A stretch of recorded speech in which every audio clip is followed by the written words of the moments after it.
وأشهد أن محمدا عبده ورسوله الذي لا نبي بعده اللهم صل وسلم وبارك وأنعم على هذا النبي الكريم محمد وعلى آله وصحبه ومن سار على نهجه بإحسان إلى يومنا هذا وبعده.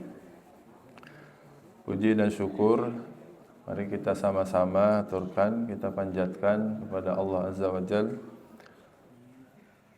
yang di pagi hari ini Allah memberikan kita kesempatan waktu, kesempatan hidup, kesempatan sehat, waktu luang dan segala macam nikmat yang lainnya yang Allah Subhanahu wa taala mengatakan wa in ta'uddu ni'matallahi la tuhsuha. Kalau kalian sengaja menghitung-hitung nikmat Allah Subhanahu wa taala, maka kalian tidak akan dapat untuk menghitung-hitungnya. Dimulai dari bangun tidur, kita menghembuskan nafas, Allah memudahkan kita untuk beranjak dari tempat tidur kita. Allah memudahkan langkah kaki kita untuk bersuci, untuk menuju ke masjid Allah Subhanahu wa taala, untuk melaksanakan ibadah, melaksanakan salat qabliyah subuh, melaksanakan salat subuh berjamaah, melaksanakan zikir setelah salat, dan setelah itu kita berupaya untuk thalabul ilmi. Semoga setiap apa yang kita kerjakan mendapatkan ridho dari Allah Subhanahu wa taala. Semoga apa yang setiap kita kerjakan dicatat sebagai amal soleh yang akan memberatkan timbangan amal kebaikan kita di yaumil akhir. Bapak dan Ibu jamaah Masjid Baitul Mukmin yang sama-sama mengharapkan ridho Allah Subhanahu wa taala. Bangsa Indonesia ini sudah 80 tahun genap Allah berikan nikmat berupa kemerdekaan. Pas ya Pak ya? 80 ya, karena 2025 ya, merdeka tahun 45 berarti pas hitungannya 80 tahun. Bagaimana sesungguhnya Al-Quran mengajak kita untuk memaknai kemerdekaan? Bagaimana sesungguhnya Al-Quran memetik hikmah daripada yang namanya nikmat merdeka tersebut. Nikmat merdeka, nikmat bebas dari yang namanya penjajahan, satu kendali atas satu wilayah atau satu kelompok manusia secara zalim, ya, secara paksa. Bagaimana sungguhnya Al-Quran memandang kemerdekaan tersebut dan bagaimana seharusnya kita bersikap ya, atas kemerdekaan yang Allah berikan tersebut. Di antara kisah yang serupa atau mirip dengan kisah penjajahan yang dialami bangsa kita ini atau dialami negara kita ini, maka yang salah satu yang bisa kita ambil adalah kisah Bani Israel. Allah Subhanahu wa taala mengisahkan Bani Israel bukan dalam 1-2 ayat, tetapi banyak ayat yang Allah kisahkan di dalam Al-Quran mengenai Bani Israel tersebut. Bani Israel awalnya adalah Bani, berasal dari 2 kata Pak ya, Bani dan Israel. Israel itu sendiri adalah gelar yang Allah berikan kepada Nabi Yakub alaihissalam. Nabi Yakub diberi gelar Israel yang artinya hamba Allah. Ya, Isra itu hamba, itu Allah di dalam bahasa saat itu. Kemudian Bani itu adalah jamak daripada ibnu, ya, jamak daripada ibn. Ibn itu satu, Bani itu anak-anak. Ibnu itu anak, Bani itu adalah anak-anak. Maka Bani Israel itu adalah keturunan-keturunan yang berasal dari Nabi Yakub alaihissalam. Maka sungguhnya nama Bani Israel itu asalnya nama yang baik ya, nama yang bagus. Cuman jadi jelek karena memang perbuatannya gitu. Perbuatannya yang dikenal luar biasa berdegongnya gitu ya. Di Quran sendiri Allah mengisahkan Bani Israel itu di antara hobinya adalah membunuh para nabi. Ya. Membunuh para nabi yang datang memperingati mereka, yang datang kepada mereka membawa wahyu-wahyu Allah Subhanahu wa taala. Padahal para nabi tersebut juga sebagian banyak adalah juga keturunan daripada Bani Israel. Ya, karena Nabi Yakub alaihissalam nanti punya anak awalnya dari Nabi Ibrahim ya. Nabi Ibrahim punya anak Nabi Ishak dan Ismail, dan dari Nabi Ishak ya, punya anak Nabi Yakub alaihissalam, dan Nabi Yakub punya anak 12 ya, dari 4 orang perempuan. Ya, ada yang melahirkan 6 anak untuk Nabi Yakub, itu Lia namanya, ya, Lia binti Layan. Kemudian dari 2 budak wanitanya, ya, Nabi Yakub punya 4 orang anak. Kemudian ketika istri pertama wafat, Lia binti Layan itu, kemudian Nabi Yakub itu menikahi saudarinya. Kemudian punya anak dari istri yang terakhir ini adalah Yusuf dan Binyamin. Maka 6 tambah 4 tambah 2. Anak Nabi Yakub itu ada 12 ya. Dan yang dikenal itu Yehuda, Lawi diantaranya dari istri yang pertama ya. Kemudian Naftali dari istri yang kedua. Kemudian ada Jad, Ashir dan sebagainya. Yang dikenal adalah Nabi Yusuf tentunya ya, yang menjadi nabi. Itu dibawakan oleh Al-Imam Al-Baghawi ya, ketika membawakan tafsir surat Yusuf, ketika menjelaskan ikhwatu Yusuf ya, saudara-saudara Nabi Yusuf alaihissalam. Singkatnya bahwasanya Nabi Yusuf itu punya kekuasaan di Mesir ya. Kita tahu bahwa dikisahkan di dalam surat Yusuf bahwa Nabi Yusuf itu ketika dibuang oleh saudara-saudaranya di sumur kering ya, fi ghayabatil jub, kemudian yaltaqithu ba'dus sayyarah, kemudian diambil oleh para musafir ya, yang saat itu melewati sumur tersebut, kemudian dijual ke Azizu Misr ya, pada penguasa Mesir saat itu. Kemudian akhirnya menetap di Mesir dengan segala macam kisahnya.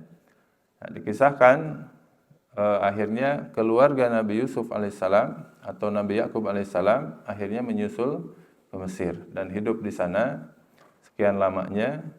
Ada yang mengatakan 400 tahun lebih ya. Karena jarak daripada Nabi Yusuf ke Nabi Musa. Selama 400 tahun maka berganti raja demi raja saat itu. Kemudian rajanya juga adalah raja yang zalim ya, sampai ke masa Fir'aun, dan dijajahlah Bani Israel oleh Fir'aun yang ada di Mesir itu. Karena ketika Nabi Yusuf wafat, maka keluarganya ini ya istilahnya tidak ada pegangan begitu. Kemudian dijajahlah oleh Fir'aun. Kan dikisahkan tidak kurang dari 400 tahun Bani Israel itu dijajah oleh Fir'aun yang ada di Mesir. Maka terbayang bagaimana lamanya, bagaimana pedihnya penjajahan, penyiksaan yang dialami oleh Bani Israel di Mesir tatkala itu.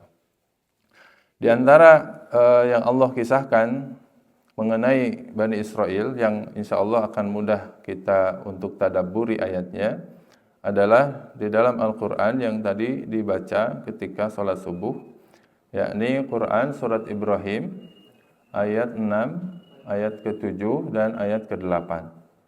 Meskipun ini tidak lengkap ya, karena memang kisah Bani Israel ini saling melengkapi satu sama lain di dalam Al-Quran. Tapi yang bisa kita petik hikmah diantaranya adalah ayat-ayat ini. Quran surat Ibrahim ayat 6, 7 dan 8. Bapak Ibu sekalian, di dalam Quran surat Ibrahim ayat ke-6, Allah Subhanahu wa taala berfirman, A'udzubillahi minasyaitonirrajim.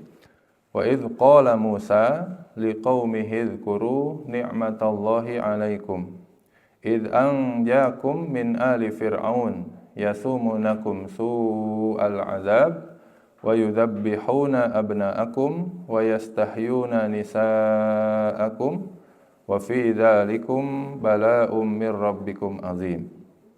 Ayat ke-6, Allah Subhanahu wa taala berfirman, wa idz qala Musa, dan ingatlah ketika Nabi Musa berkata.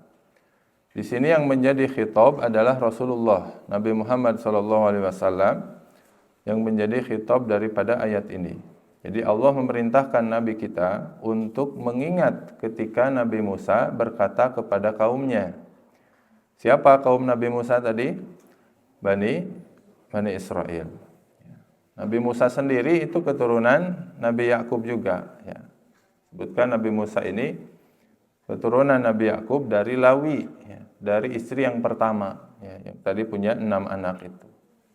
Karena memang tidak lepas ya para nabi itu kebanyakan adalah keturunan daripada Nabi Yakub, ya. Termasuk Nabi Muhammad SAW ya masih satu garis dengan Nabi Yakub karena garis keturunannya dari Nabi Ismail alaihissalam. Ketika Nabi Musa berkata kepada kaumnya, kepada Bani Israel, Uzkuru ni'matallahi alaikum. Wahai Bani Israel, ingatlah oleh kalian nikmat Allah atas kalian. Nikmat Allah kepada kalian. Nikmat atas apa? Ya. Ini uniknya bahwa Bani Israel itu satu kaum yang memang diberikan nikmat itu banyak di dalam Quran. Ya. Dan ketika Nabi Musa mengatakan ingatlah nikmat Allah kepada kalian, maka mencakup semua nikmat yang telah Allah berikan kepada Bani Israel. Nikmat diutus Nabi itu juga nikmat. Ya. Karena kebayang kalau satu kaum tidak diutus Nabi kepada kaum tersebut, ya, tidak ada seorang alim yang menunjukkan jalan Allah Subhanahu wa taala, maka satu kaum akan berada dalam kegelapan. Ya, maka diutusnya Nabi kepada satu kaum, kepada Bani Israel dalam hal ini, itu merupakan nikmat dari Allah. Di dalam Al-Quran surat Al-Baqarah, ya, Allah menuturkan bahwa Bani Israel diberikan manna wa salwa misalkan. Ya, itu satu makanan atau dua hal yang memang Allah berikan khusus kepada Bani Israel. Ya. Bagian mufassir mengatakan manna itu adalah sejenis madu, ya, yang baik, yang sangat manis. Salwa itu adalah burung, sejenis unggas gitu.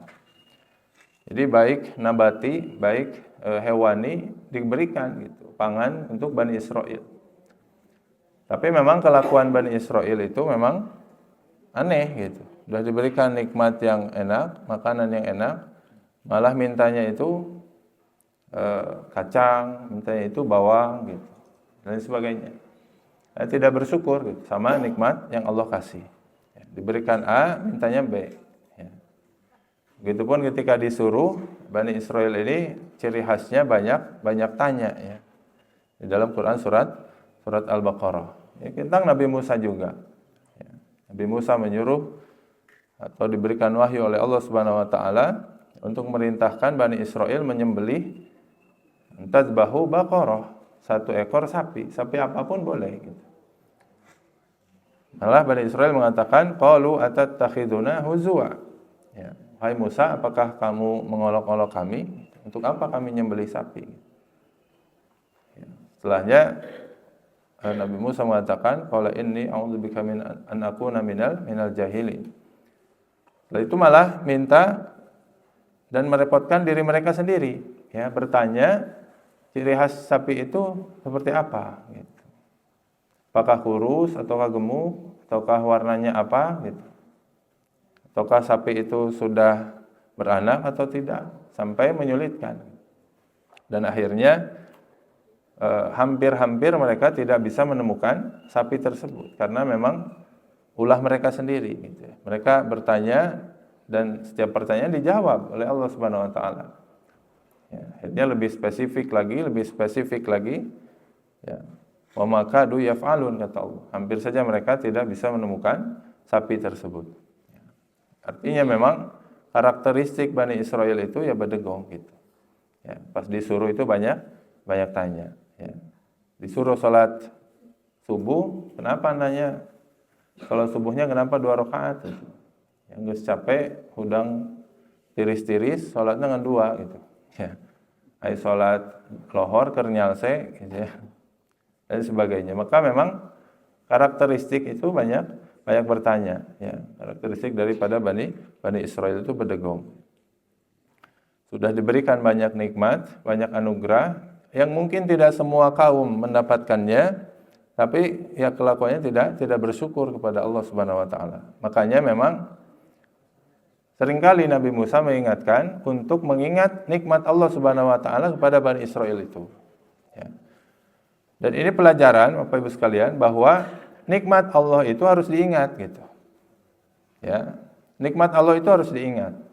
Dan di antara fungsi mengingat nikmat adalah supaya ujian yang Allah berikan kepada kita itu terasa ringan.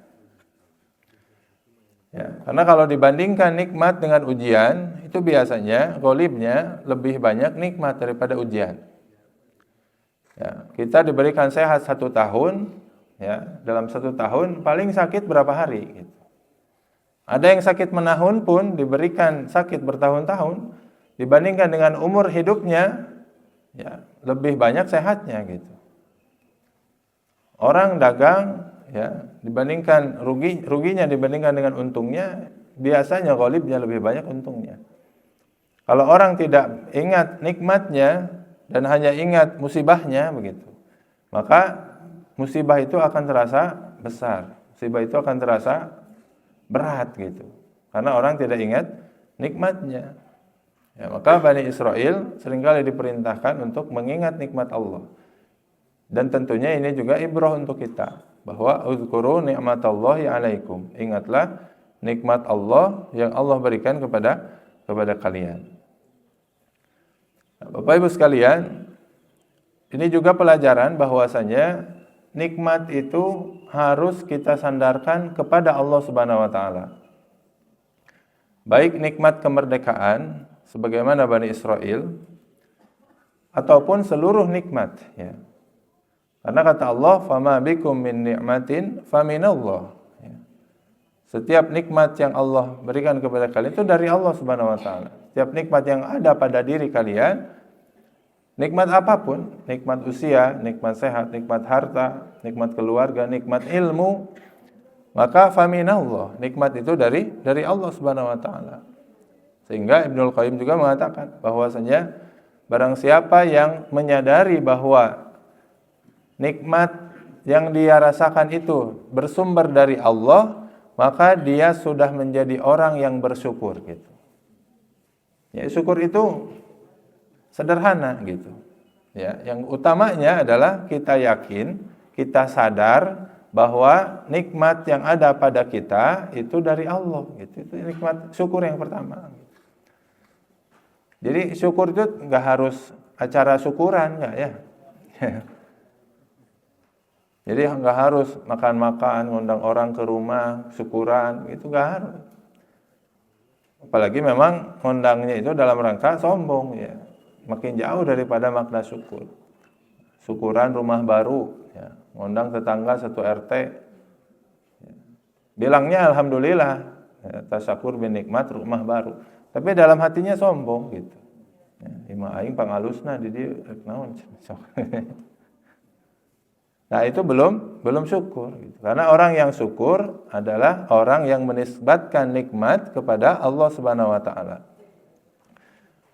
Di dalam pembukaan Undang-Undang Dasar, ya, bahwa disebutkan di sana bahwa para pahlawan kita ini memang juga menyadari bahwa nikmat kemerdekaan itu dari Allah Subhanahu wa taala. Ya, sehingga di dalam pembukaannya dikatakan atas berkat rahmat Allah Subhanahu wa taala dan dengan didorongkan oleh keinginan yang luhur supaya berkehidupan kebangsaan yang bebas, maka rakyat Indonesia menyatakan dengan ini kemerdekaannya gitu. Jadi kemerdekaan rakyat Indonesia itu menurut para pejuang kita sendiri adalah atas berkat rahmat Allah Subhanahu wa taala gitu. Itu kan kesadaran, itu kan bentuk syukur gitu. Kesadaran yang dituangkan dalam bentuk ucapan, dalam bentuk naskah, dalam bentuk teks gitu. Maka sungguhnya nuansa syukur sangat terasa di dalam kemerdekaan kita itu. Ketika kemerdekaan ini dinisbatkan kepada Allah Subhanahu wa taala, ya, bukan kepada kecerdasan para pahlawan kita, bukan kepada kehebatan para pahlawan kita, tetapi kepada nikmat Allah Subhanahu wa taala, atas berkat rahmat Allah Subhanahu wa taala. Baru setelah itu didorongkan oleh keinginan yang luhur, yang kokoh, yang azam, yang baik, yang tinggi, yang baik, ya. Maka setelah itu ada kalimat kemerdekaannya gitu. Ya, maka nuansa syukur itu harus ada ketika kita memaknai kemerdekaan tahun demi tahun gitu. Ya, jangan cuma kita bikin lomba gitu. Tetapi memang harus ada bentuk syukur kepada Allah Subhanahu wa taala gitu. Lebih spesifiknya bahwasanya di dalam Quran surat Ibrahim ayat ke-6 Allah menjelaskan nikmat yang Allah berikan kepada Bani Israel tersebut. Id angjakum, kata Allah, id angjakum, ketika Allah menyelamatkan kalian min ali Fir'aun, daripada ali Fir'aun, daripada Fir'aun dan roncoknya, tentaranya. Jadi Fir'aun itu menjajah bukan satu orang. Ya, Fir'aun itu menyiksa bukan satu orang, tapi dengan sistem gitu. Ya, yang namanya raja ketika menjajah ya bikin pola. Ya, satu sistem yang dirancang untuk menjajah Bani Israel. Ya, Bani Israel diantaranya dipekerjakan dengan paksa, Pak. Ya, penjajahan ekonomi. Ya, disebutkan diantaranya adalah pembangunan piramid. Ya, pembangunan piramid saat itu ya dilakukan oleh Bani Israel. Ya, dan dipekerjakan secara paksa oleh Fir'aun. Ya. Dengan arsiteknya siapa? Haman. Ya Hamanu ibnili sorhan la'alli ablugul asbab. Ya, Fir'aun itu kan nyuruh Haman bangun piramid, bangun suatu bangunan yang tinggi ya supaya bisa naik ke langit gitu. La'alli attali'u ila ilahi Musa. Saya penasaran katanya di langit itu ada Tuhannya Nabi Musa enggak gitu. Ada Tuhannya Musa atau enggak gitu. Ya, sambil mengejek gitu ya, mengolok-olok Nabi Musa gitu. Nah, dibangunlah saat itu piramid ya dengan sedemikian canggihnya. Saya pernah lihat ya di YouTube itu ada yang memvisualisasikan, mungkin enggak mungkin sama persis ya. Tapi memang itu jadi keajaiban yang luar biasa. Ya, di zaman itu bisa membangun bangunan secanggih piramid, sehebat piramid gitu. Nah, di antaranya itu juga atas pekerjaan Bani Israel gitu ya, yang dipekerjakan secara paksa oleh Fir'aun. Maka yasumunakum su'al azab. Fir'aun itu menyiksa Bani Israel dengan kalimat su'al azab. Allah gambarkan. Yang mana su'anya Allah gambarkan dengan sangat panjang sekali kalimatnya. Yasumunakum su'al azab. Ya, menggambarkan betapa buruknya, betapa panjangnya ya siksaan yang dialami oleh Bani Israel. Ya, sampai kita bacanya aja 5 harokat atau 6 harokat gitu. Su'al azab ya. Karena memang banyak sekali siksaan yang ditimpahkan Fir'aun kepada Bani Israel. Kemudian di antaranya Allah juga menjelaskan bahwasanya Bani Israel adalah wa yudabbihuna abna'akum wa yastahyuna nisa'akum. Ya, di antara sekian banyak siksaan Bani Israel. Tadi siksaan ekonomi ya. Kemudian yang paling parah itu adalah Bani Israel ya disuruh menyembah Fir'aun itu sendiri gitu. Ya, kan Fir'aun ini bukan cuma menjajah, Pak, tapi mengaku Tuhan gitu. Ya, sampai mengatakan ana rabbukumul a'la. Ya, saya itu adalah Tuhan kalian yang maha tinggi gitu. Maka sembahlah saya gitu. Maka kalau saya memandang nikmat yang besar yang Allah berikan kepada Bani Israil itu adalah dilepaskan dari penjajahan, ya, berupa penghambaan kepada Firaun, ya, dan dimerdekakan oleh Islam dan diajak untuk menyembah Allah Subhanahu wa taala. Ya, itu nikmat yang besar. Ya, karena ya tauhid itu ya nikmat, ya. Kita bisa menyembah Allah Subhanahu wa taala tanpa menyembah zat yang lainnya, maka itu merupakan nikmat dari Allah Subhanahu wa taala. Sama dengan bangsa kita, ya. Bangsa kita ini bukan cuma merdeka secara jajahan fisik, ya, tapi kita diberikan nikmat berupa mengenal agama Islam, ya, diberikan nikmat berupa mengenal syariat Islam, ya, yang terbebas akhirnya dari bentuk-bentuk penyembahan kepada selain Allah.